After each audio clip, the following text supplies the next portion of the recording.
Anh xía lên thôi, cái chân múc nào rồi qua. Lo một sát tọc lên lo, tọc lắm mày. Xong rồi lục thơi thầm ô, không phần gì nữa. Ê, lên đỉnh đầu rồi. Cái pool đấy tụi lấy nhiều nó khôi như mà sao? Mà cả rồi Nganan này. Post này tu khôi nhiều này. Ấy thì ngã xe pha với khôi đấy tụi lấy gì? Nganan phai này là khôi pha chắc.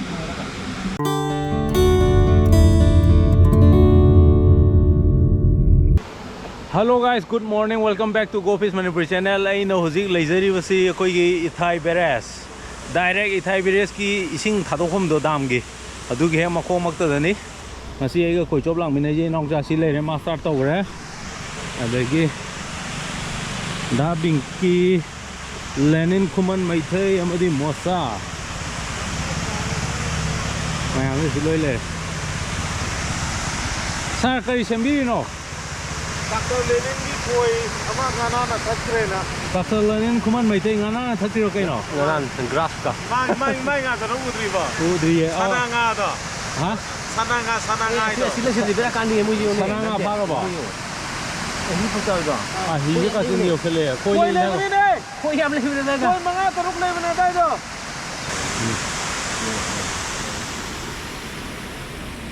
Sini spot location ni sini. Ado mayam hozik nga pha bok dar ge nga se ko makam se phar ne duga Nganan jam le hai Nganan pha reng ji adu yengs tin throng na ayo nga gi tap ta khoi ground be adu da sida chang de aduna tin throng plan tin throng to do sida Nganan ma sam phak re yong ji yam yeng si hoi mai ji yong ke ma sai ma sa Nganan masam phare sida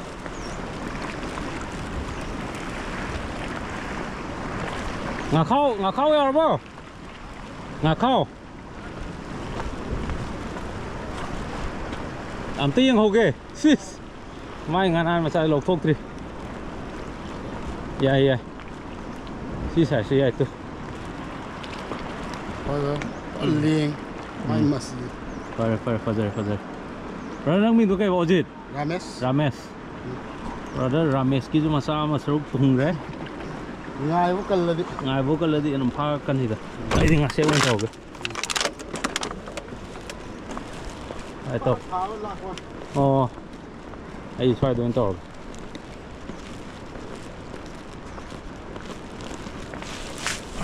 sunung ma thak ti ta choi de ta phamjal la jam tu không vai chal ga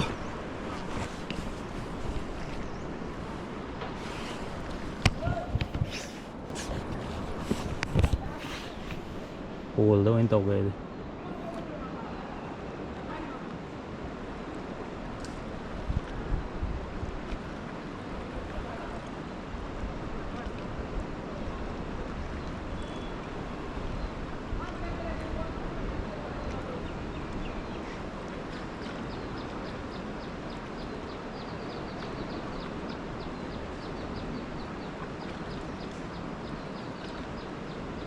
Kamu sih nggak itu? Nganan masan ni sijo. Jiki do to sijo Nganan masan ni. Sijo pamui thadok pi rồi. To. Sijo thadok pi rồi pamu re. Nga sep ko chaw mana re. To mam ai jo Nganan masam thure sing Nganan ne ko si chaw do yang wali. Do suma pik pa nga se ma pi mu chaw bu ji de thadok pi re ma thang sahi da phana ba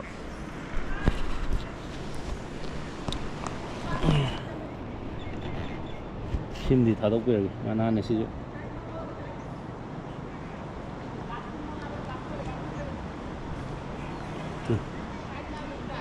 Nganan ai ji tu si chaw ko kai kilo 3 hoi kilo ma kai kilo ta di phani ko ai jo ado sim di pe man gre tu masa ka phaja de mà pi lo hay cô năng mà pi tôi tharo anh tháo đốt được này không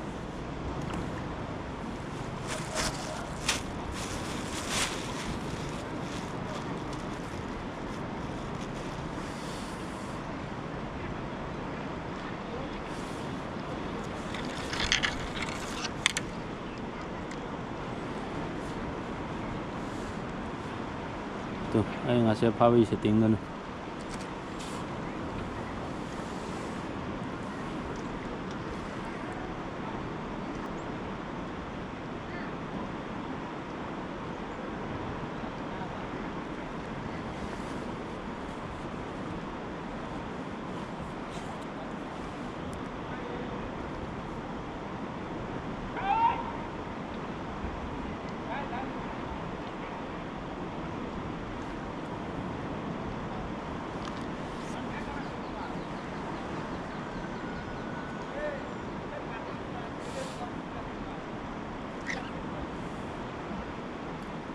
ngarin to re ngarin sidi tare ngarin ne sidi ngarin masa mong to re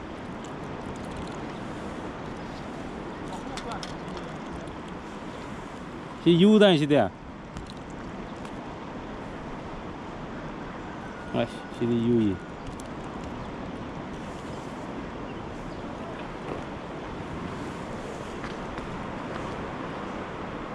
call taro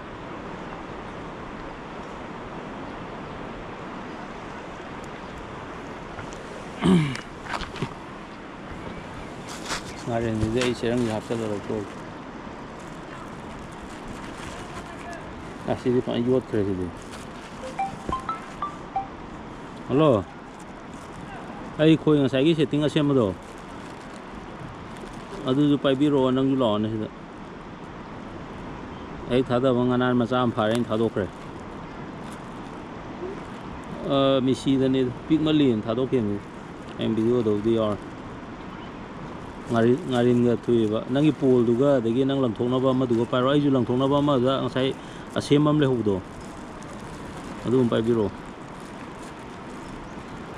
sai le longa ngarin ji pura yot le mi de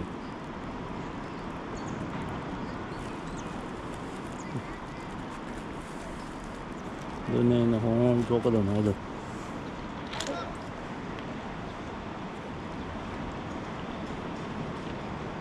lam na anam lang tho mapan nap na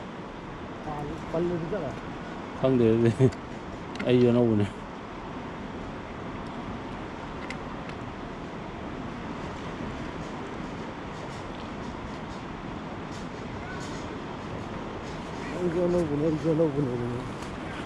ai nó khali sự nắng nó khali sự sắp mà này tao xem đây đây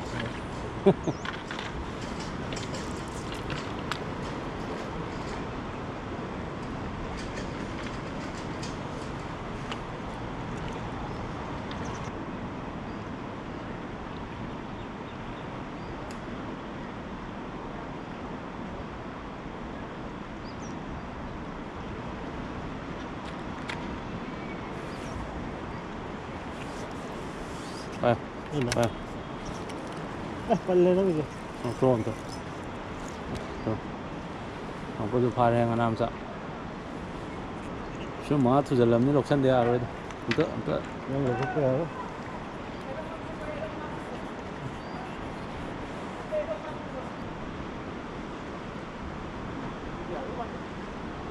Ko jei du na lama ron nam tong thu yong ne. Tu sidi kup thare sidi am tia dre nganan masa di marang di kai to si ju adre ting mang re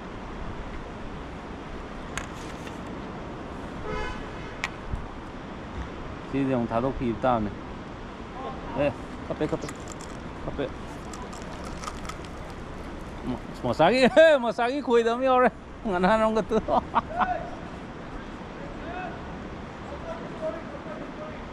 masagi amaga fare masa nangi khoi di as nganan mamit ka loi power si ni lo mamit ka loi power nangi masai nganan am di fare wasak yar ni Wasak pa yarani. ai nganan di thadok bi ge si di as kai nga sem ni choi Koi tin tele si ni he. si di mang re tu mam sim di thadok ra ge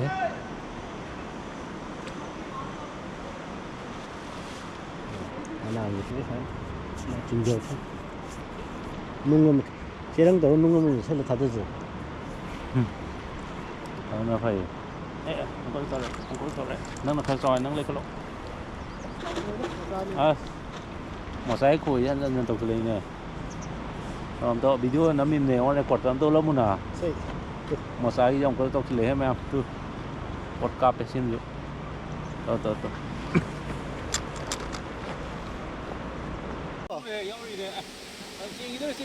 cái này rồi ta chalo nang chalo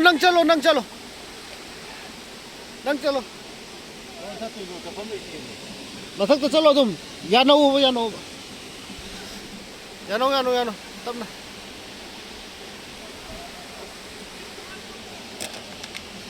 as khoi mu panjan gare ma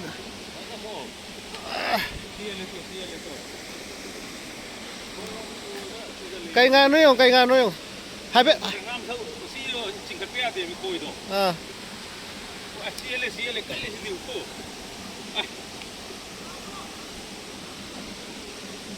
손 좀 전장 그래 이래다. 그 해배 탄가 빼야 버려.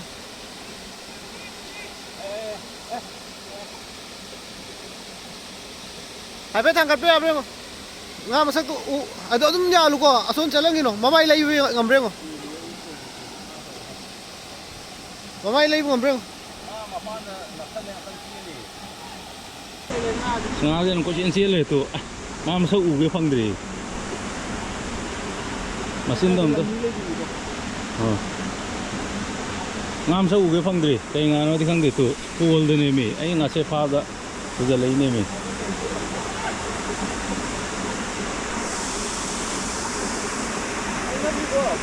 chia lìa chim không đi tu khôi gì của cô nhiều tu cô đây này ngã sẽ mặc tất cả lấy này mày à đó cái nó mua giống như đó ông chiên cái số nó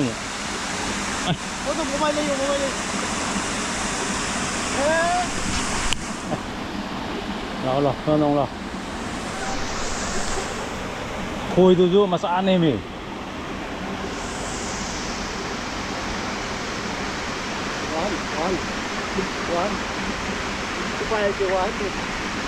thì đầu yang này ta quay tu mà sao u kia đi tu ấy mà sao mà để ra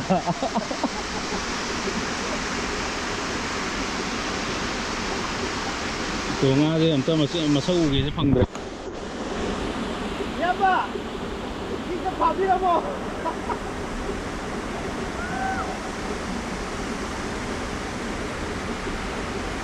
masuk lại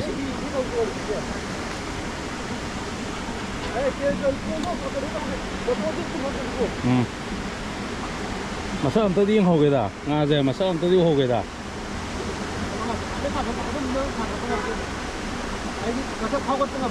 ngamde tu si eli me bukan nam ne tauri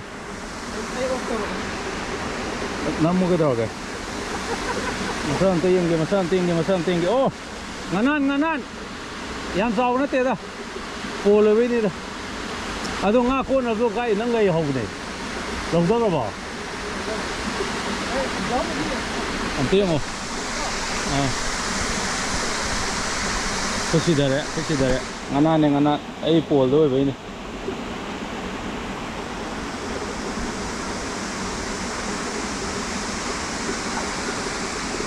Nganan di tu deh, nanti kita sini ai di ngasih apa bagi koi mas ada ni mi.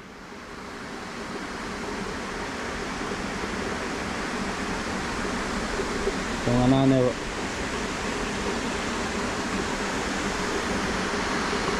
nganan.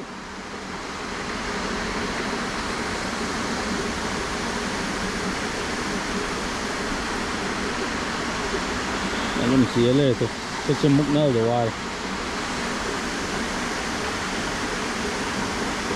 Lo một sao tọc lên lo. Tọc lắm mày. Thôi là đi.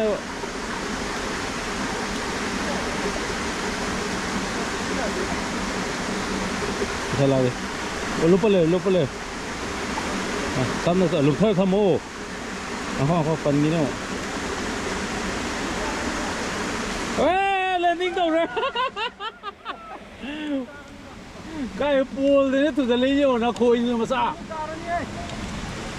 mà ra rồi Nganan đi này post này tu khôi nhiều này ấy đi ngã xe pha với khôi đấy tụi lấy gì Nganan phai này là khối pha chất rồi. Đấy khối số bản đấy à rồi. Đang khối mà ra nó thế rồi. Ai tê đang khối gì? Tê con này bị mà ra thì khối tê cái này tôi. Khối mà ra là xếp kia khối mà ra cái nó to khối tê khóc cái này. Đang cái pa cái nón này. Owner gip khối. Owner tiền thóc con mà mèo. Em thấy cái nó như thế à đâm này. Mà ra cái thầm thế nào? Nga rồi. Nga rồi. Ở đâu xong rồi cái này? Dạ, tôi nói thật lòng này. Anh tôi nói năng được sụp tới lâu luôn anh thầm ơi. Hôm nay ông thiên cái phong trama thôi mục ta lunch time từ dam cái sinh thado cái nó mà mua ra can đây đó. Nga sẽ chắp lepkhre. Anh ở đây Nga cho của park tại mình đồ đây cái dam cái sinh thado bao hậu rồi. Adu thadorakpadei sing level jar hengale aduga nga je khappa jar lepkhre nga nan makum kuptu di phai adu yeng mata to da sing jar sakole to sai ge thumam do jaga step amu ram do loi thung re to asna kan step ko le mo loi thung re ine hoji lunch time ge timing yok sale lunch break she ma ampuna longminer se horje ma am lunch break horje Sir, cái nó săn luôn bố. Aska, chỉ xong là PWG nó gặp ông lấy chấm tiền quá. Bây giờ đi, on the spot gặp ông này. Sao mà kia lệ, mà kia lệ. Giờ không có nào có nào phải cái gì. Rồi. Cái nó. Ha. Port biro. Lại khởi cả thôi quá. Xin can, xin fork tí xí corpu đó. Sao chụp rồi? Segar rồi. Am ta hào rồi. Không nó vào đó mà thông bằng thông thế này lại đó. Lo, sao lo này? À. Mèo khang ngã xí lệ ra xí đen phang am rồi. Ai.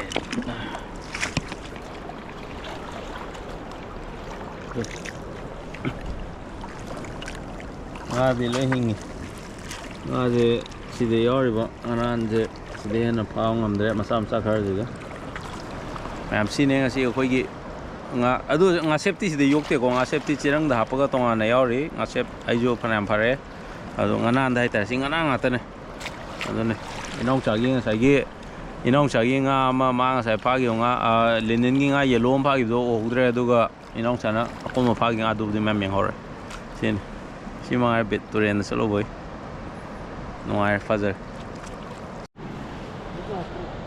mày học gì lối sân với cái timing lẹ mà sang xí nung ay rồi coi kìa phần rồi bỏ nằm ai mà phần người ngan chính ở khắp âm rồi ở gì tất nhiên ngồi nan thóc riêng ngồi hai rồi cơ mà không làm được gì ở rồi bao đây rất tốt rồi coi mày ngã xếp số phần phải ngã xếp tí cùng thang phá người này tôi ngã nan cho nông phần phải mà sam sa pick sang trâu đó pick dây thao đua mèo quá tôi sang trâu đó phải tôi ngã sai khá bỏ mũ tạp tôi nói trâu trò ra tí phang âm ra cái mong người nào tôi sẽ ghi con gì bukki mai đó hi oli con gì tôi mai đó mỗi chỗ phải là ngã xí đèn này phá cái này ra mỗi nó phải nó là cái ngã nan làm phải nó coi chọc phong laga hunja la pun no koi de phangam dres dei da sai nong cha na sigi corner je sigi golai dei da nga ayong ai masina tha ga koi chop da nga de kong pi tha ga koi de cha da bi nga cha ra da nga le di nga je sang a ne sigi jaga da sigi golai tong thok pagi akut pa je inong cha na poram ka hore na kar da lo bu chaling da moi na hi hon jala ga dei da no pain hun jal le mai koi thabam da ada katala kilo ama makai mu kaman kap hai tar ne kilo ama makai ta bam phagi adumai tawe kaman ju moina phagre in hun makangu jina sai gi masina thar auction manga du jo ado loi maka chen ai na sai ngana nam phar ob di moi jo ai ngana phau mu dai no pain me am hulam me andagi sigi kachin khar lei dong am ju hulam me du ga moina mu lengjal pa no pain palang langjal pa ga adagi dam thadrok pa ma pam pa chana gi dana asai nga mani ayonga nganan do khra pha hor paganum lepkhre saptana done toy je mathang ngam la kheni ꯃꯊꯪꯗꯗꯤ ꯑꯍꯤꯡꯗ ꯑꯣꯏꯅ ꯀꯣꯏ ꯆꯣꯞꯀꯅꯤ ꯊꯥꯡꯖꯒꯤ ꯅꯨꯡꯗꯥꯡꯒꯨꯝꯕ ꯂꯥꯛꯑꯦꯅ ꯅꯨꯡꯗꯥꯡ ꯄꯨꯡ 5-6ꯗ ꯂꯥꯛꯑꯒ ꯑꯍꯤꯡ ꯑꯗꯨꯝ ꯆꯣꯞꯄꯒ ꯁꯟꯗꯦꯒꯤ ꯃꯣꯔꯅꯤꯡꯗ ꯉꯟꯅ ꯍꯜꯂꯛꯄ ꯑꯗꯨꯃꯥꯏꯅ ꯇꯧꯔꯅꯤ ꯃꯊꯪꯗꯗꯤ ꯁꯤꯅꯦ ꯉꯁꯤꯒꯤ ꯚꯤꯗꯤꯑꯣ ꯃꯌꯥꯝ ꯃꯊꯪ ꯅꯨꯡꯉꯥꯏꯕ ꯚꯤꯗꯤꯑꯣ ꯑꯃ ꯊꯦꯡꯅꯔꯁꯦ ꯃꯌꯥꯝ ꯕꯥꯏ ꯕꯥꯏ ꯑꯣꯖꯥ ꯕꯥꯏ ꯕꯥꯏ ꯌꯥꯝ ꯂꯣꯏꯔꯦ ꯃꯊꯪ ꯅꯨꯡꯉꯥꯏꯕ ꯚꯤꯗꯤꯑꯣ ꯑꯃꯗ ꯊꯦꯡꯅꯔꯁꯤ ꯐꯔꯦ ꯂꯣꯏꯁꯤꯜꯂꯒꯦ thank you thanks for washing